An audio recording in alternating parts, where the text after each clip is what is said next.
Last night I showed you how the left ate up another potential racial situation. Ended up being a racial hoax, we think. This one from Georgia state lawmaker Erica Thomas.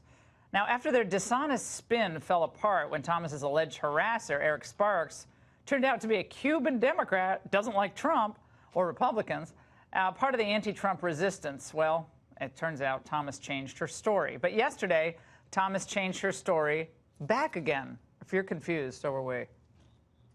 I want to make sure that everyone knows that in any way am I backtracking on my statement or am I retracting on anything that I said.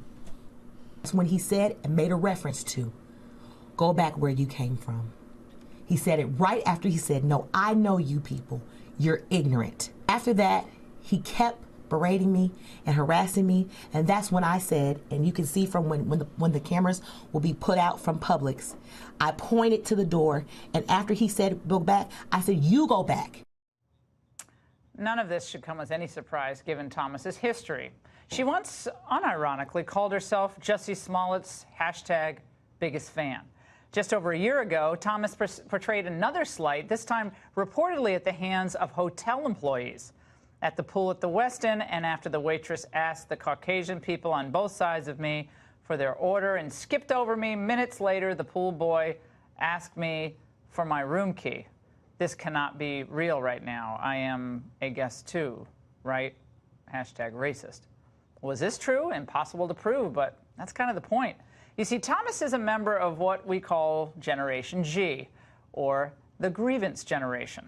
They are the product of decades of leftist control of our schools, our entertainment industry, and they're breeding a culture of resentment and envy, basically a society of victims. And the victims, no matter what, are always right. Here now to discuss, Candace Owens, founder of the Blexit movement, and former DNC comms director, Luis Miranda. Great to have you both here tonight. Candace, Thomas isn't completely to blame here. There's a Democrat and media complex that all too often rewards this. It is a kind of a grievance culture. I mean, Generation G, we hear about Generation Y and X, but gosh, there's a lot of grievance out there that's kind of unprovable, the underlying allegations.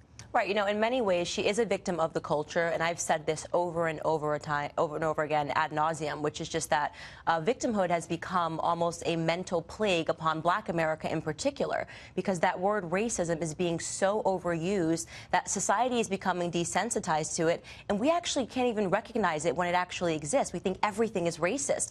Things that used to be normal conflicts between human beings, getting cut off while you're driving, having a bad correspondence in a grocery store, you should just brush it off, shrug it off, and move on with your day. Now people are crying and making videos and pleading on Facebook to say, look what I experienced today. I mean, it's sad for her, but I think it's also says, as you mentioned earlier, it's something bigger that's happening in culture that needs to be addressed before it goes too far. Luis, the individual who she accused seems like he really doesn't like Trump. He's a Democrat. He's Cuban. He's not a white man. What are your thoughts on how this all went down? Well, he's easily the worst person in this story, and he's someone who looks at a pregnant woman in front of him and decides to insult her, and by his own admission calls her a lazy SOB. There's probably a tinge of racism there. I can't believe that he would call her a lazy SOB if he didn't have some of that. But the media certainly overplayed this. But none of that absolves the fact that the discourse in our country has coarsened way too much, that there's way too much racial tension. If he did tell her to go back and use another line, it's understandable that she may have misunderstood that based on the incredible tension that we have in the discourse that we have right now about these racist things that Donald Trump uses for political gain.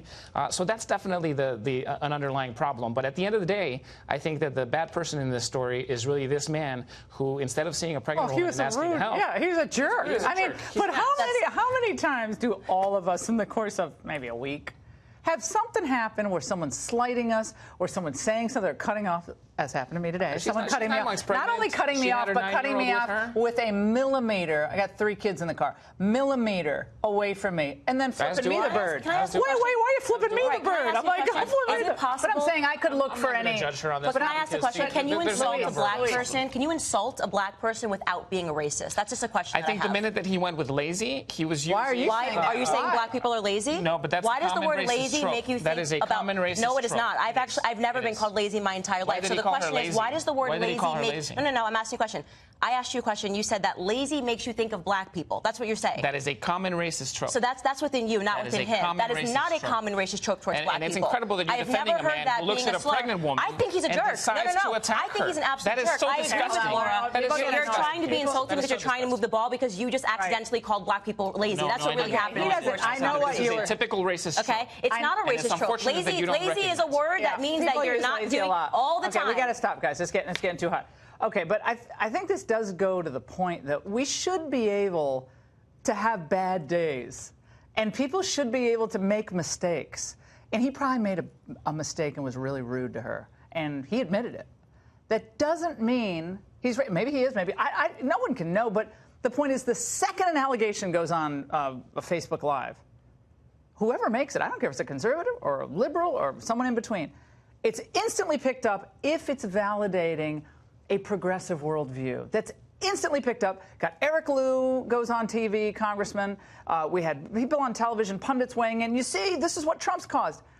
And I think he seemed to be saying, go back to the other aisle. So now go back to the other aisle is go back to your country, which she changed her story on. Much more careful with anything that goes viral. And look, Ted we're Lieu. talking Sorry, about I didn't the say grievance Eric culture. Lieu. Ted Lieu. A lot of the discussions that we have on this very show are a grievance culture in and of itself, just right. from the other perspective. So the reality is that we have a culture that is incredibly divided, that the debate is coarsened, and you either have a grievance on this side or you have it on that side. And at the end of the day, what you have to do is, I think of Dr. Martin Luther King's call to, you can't drive out darkness with darkness. You have to drive it out with light. And that's where we have to move the country forward, is that we're not attacking each other in this way, where somehow these kinds of confrontations become normal. The police confrontation that you saw earlier, unacceptable on well, any side. I think, again, the lack of respect that we talked about on the angle tonight, this is not something that happened overnight. We saw what happened during the Obama years, before Obama, during Bush, during Reagan, before that, going all the way back to the late 1960s.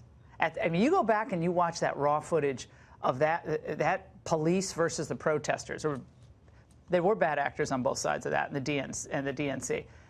That was, that's not very long ago. That's when it all kind of began. And the disrespect cuts across many levels of our society. And it kind of ends up where people feel afraid. A lot of people I know are afraid to say anything. They don't want to share a thought because someone will take it the wrong way. They don't want to, they're afraid to say their opinion on anything. That's also not a good place to be. Candace, I know you've been through, also we have breaking news. Candace just gave us this news. Sorry, I forgot.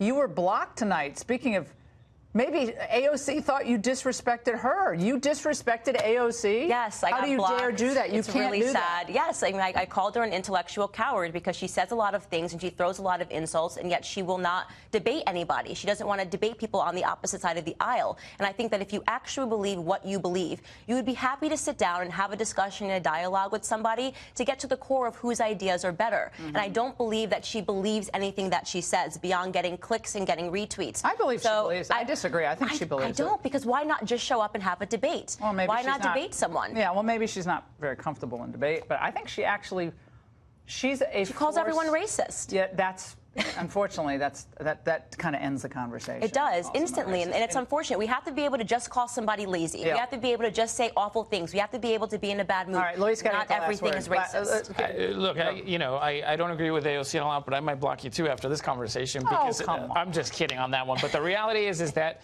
the debate has gotten way too coarse, and we need to change it. And I think Democrats, if they're going to beat Donald Trump in November of next year, we can't fall into the same type of rhetoric that we're trying to fight on the Republican side, whether it's about Ivanka or Kellyanne or anybody else. Okay, guys, we got to go. We're up against a hard break. Thank you so much, panel.